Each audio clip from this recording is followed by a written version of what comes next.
dear students.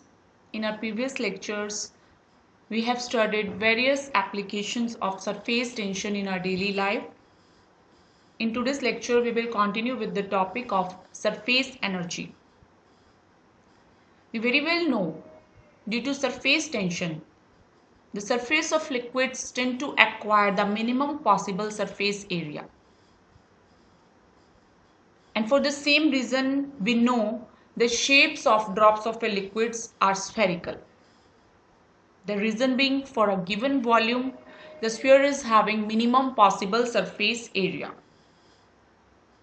Now, if we will try to displace the surface molecules slightly outward from the surface, we will act against the force of surface tension.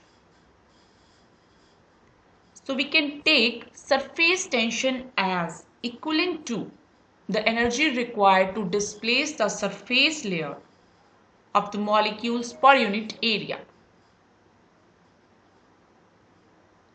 So we can express surface tension in terms of energy, where energy is what? This is the energy required to displace the surface layer per unit area, which we call as surface energy. So expressing the surface tension in units of energy per unit area, it may be taken as joule per square meter, or it can be taken as ergs per square centimeter. Now, to explain the concept of surface energy, we can assume a soft solution film contained in this rectangular wireframe where side AB is movable. Now, if we are not applying any force on this movable part, what will happen? It will move towards the fixed side till the entire film is destroyed, as the liquid surface film is tending to acquire minimum possible surface area due to surface tension. So in order to extend the area of surface, we will have to move the movable part AB to the right side. Suppose we are moving it to position CD. Now some work will have to be done against the force of surface tension. So this work in ergs required to increase the surface area by 1 square centimeter will be known as surface energy. So the units of surface energy will be ergs per centimeter square if we are taking it in Caesius system, and it will be in joule per meter square if we are taking it in SI system. So surface energy and surface tension, these both are equivalent. Now, next concept is the angle of contact. Whenever the free surface of a liquid comes in contact with a solid, what happens? It becomes curved at the point of contact. This is due to the adhesive forces between the molecules of liquid and the solid surface. So, angle of contact is what? This is the angle between the tangent to the liquid surface. The liquid surface is here. We are taking tangent to it at the point of contact of the liquid with solid, and the solid surface inside the liquid is called angle of contact. So angle between the tangent to the surface and the solid surface inside the liquid is known as angle of contact. For water, we are seeing here this angle is less than 90 degree. Now in case of mercury, as the meniscus is here convex. Now angle of contact is what? This is the angle between the tangent to the liquid surface, which is along this line R, and between the solid surface So tangent and solid surface are making angle theta within the liquid. So this is the angle of contact in case of mercury. Angle PQR is called as the angle of contact. Angle of contact is what? This is the angle between the tangent to the liquid surface and the solid surface inside the liquid. That is known as the angle of contact. Now this angle of contact will depend upon both the nature of the liquid as well as nature of the solid in contact. When the adhesive forces are greater than cohesive forces, for example in case of water, the adhesive forces between water and glass is higher than the cohesive force between the water molecules. So in this case, the contact angle theta will lie between 0 and 90 degree. And in this case, the liquid will have a concave meniscus and the angle of contact is acute. Now in case of mercury, the meniscus will be convex and this angle of contact will be obtuse. It will be greater than 90 degree. It will be lie between 90 and 180 degree. For example, angle of contact of mercury with glass is 138 degree. Whereas in case of water and glass, this theta lies between 8 and 18 degree. And for very pure water and clean glass, it is very small, generally taken as equivalent to 0. So what we are getting from here, if the liquid is having a concave meniscus, in that case this theta angle is acute, less than 90 degree. If liquid meniscus is convex in nature, in that case this theta will be greater than 90 degree, it will be obtuse. Now what do we mean by wetting? How we can define this wetting? Wetting is what? This is the ability of liquids to form interfaces with solid surfaces. Now how we can measure the degree of wetting? This degree of wetting depends upon the contact angle theta. Smaller will be the contact angle theta, greater will be the degree of wetting. For example, in case of water, theta angle is very small and it is wetting the glass. So when a substance is wetting the glass, in that case it will have a concave meniscus and theta angle will be less than 90 degree. In case of mercury, it is not wetting the glass, theta angle is obtuse and it is having a convex meniscus. So smaller will be the contact angle, greater will be the degree of wetting.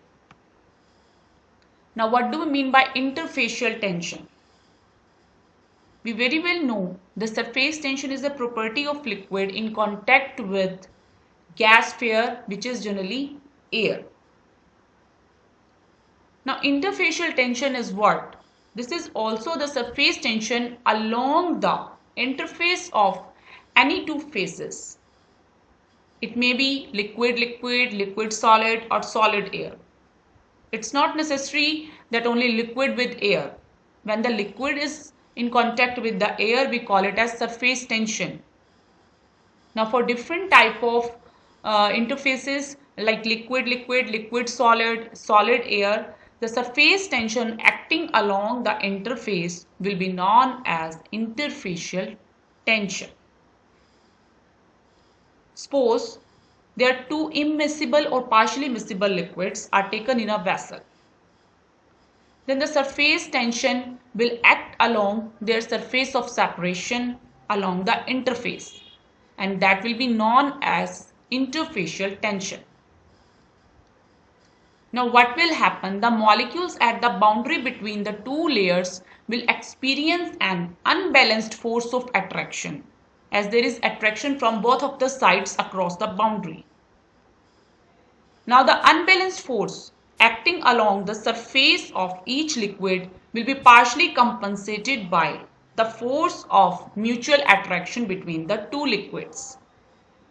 So there will be a competition between cohesive forces and adhesive forces at the interface of two phases. Now, how we can define interfacial tension?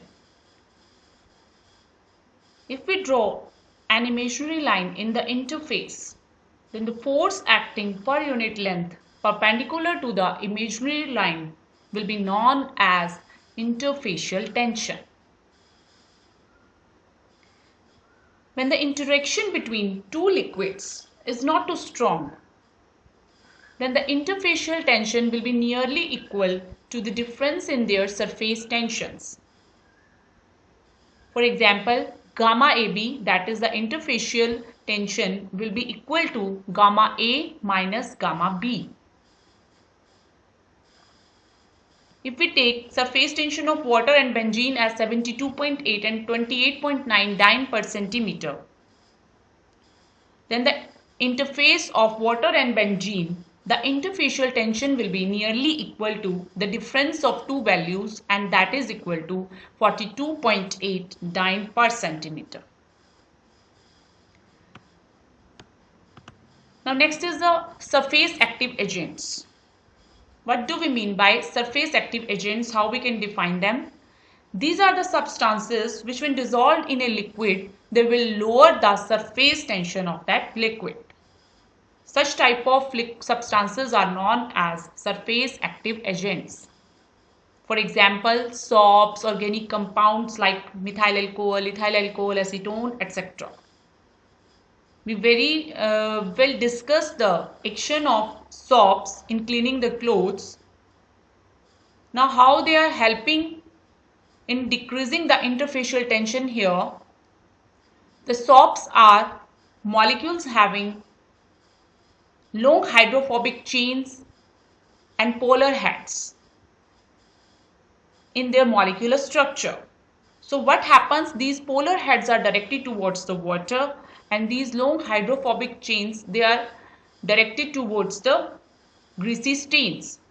So these soap molecules are making a link between the water and grease. Due to this, the interfacial tension between water and grease is decreasing, and grease easily mixes into the soap solution. On little rubbing, it gets removed from the surface of the cloth. So these are known as surface active agents. Now what is the effect of temperature on surface tension? Surface tension of liquid will decrease with increase in temperature. Now why this happens? With increase in temperature, the velocity of molecules increases, and hence we can say kinetic energy of molecules increases, which will result into decrease in intermolecular force of attraction. Thus, surface tension of liquid will also decrease, and you will see at critical temperature its value becomes 0 when the meniscus between liquid and vapors disappears. At critical temperature, there is no boundary between liquid and vapor. All become uniform. So at that time, surface tension will become 0. As there is no surface, so there is no surface tension. Now an important relationship between temperature and surface tension was deduced by a scientist Yodvoz in 1886, according to which gamma into m by d raised to power 2 by 3 is equal to k into Tc minus T, where m is the molecular mass of the liquid, d is the density of the liquid at T degrees Celsius temperature, Tc is the critical temperature of the liquid at which gamma will be equal to 0. Gamma is the surface tension of the liquid at temperature T, and K is some constant. Now, as m is the molecular mass of the liquid and d is the density of the liquid, so m by d will be equal to the molar volume of the liquid. Now, if we are taking this volume as spherical, we very well know the volume of a sphere is given by 4 by 3 pi r cube, and the surface area of sphere is given by 4 pi r square. So if we are taking 1 by 3 of the volume and then squaring it, taking its power 2, that will be proportional to the surface area. So here we are having molar volume. We have taken its 1 by 3 and then we have taken its square. So m by d raised to power 2 by 3 will be proportional to the molar surface area. Now as we very well know, gamma is equivalent to the surface energy per unit area of the liquid. So gamma is the surface energy per unit area and this is molar surface area. So product of these two will give you molar surface energy of the liquid. So from equation 1, the molar surface energy varies with temperature linearly and it will become 0 at T is equal to Tc.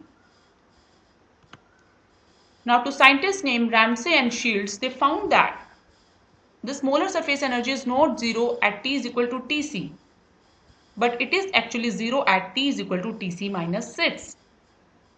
So he modified this equation as follows, and he replaced here K into Tc minus T by K into Tc minus T minus 6. But now other problems come, that is gamma will become 0 at T is equal to Tc minus 6 and it will become negative at T is equal to Tc. So to solve these problems, a further equation was modified by a scientist named Katayama. He suggested a more corrected relation according to which the gamma into m by d minus t into raised to power 2 by 3 will be equal to k dash into Tc minus T. So he also included the density of vapor at temperature T in this equation and find out the correct relation, and this is the final equation for the variation of surface tension with the temperature. At T is equal to Tc, in this equation gamma will become equal to 0. So this was the final equation represented by Katayama for the variation of surface tension with the temperature. Next we will continue in the next lecture. Thank you.